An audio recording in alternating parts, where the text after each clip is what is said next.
Hello po, ako po si Gabriela de la Sarmas, grade 1 responsible.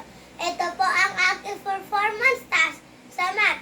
Ang gagawin po natin ngayon ay addition with regroupings. Ito po ang dalawang problems.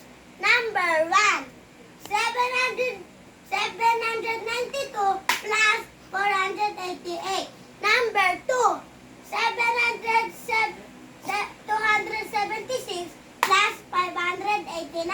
Ang uunahin po natin ngayon ay number 1. 2 plus 8 equals 10. Ilalagay po natin carry 1. 1 plus 9 equals 10. 1 plus 9 equals 10. 10 plus 8 equals 80. Lagyan natin 8 dito. Tapos carry 1. 1 plus 7 equals 8. 8 plus 4. 9, 10, 11, 12. Lalagyan natin yung 1 dito at yung 2. Ang sagot po natin ngayon ay 1,280. Number 2. 6 plus 9.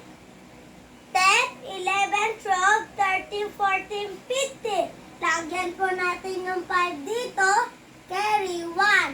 1 plus 7 equals 8. 8 plus 8 equals 60. Lagyan po natin yung 6 dito at yung number 1. Carry 1.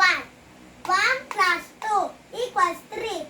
3 plus 5. 6, 7, 8. Lagyan po natin yung 8 dito. Ang sagot ay 865. Salamat po.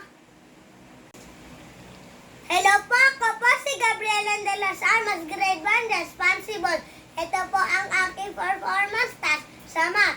Ang gagawin po natin ngayon, subtraction with borrowing. Ito po ang dalawang problems.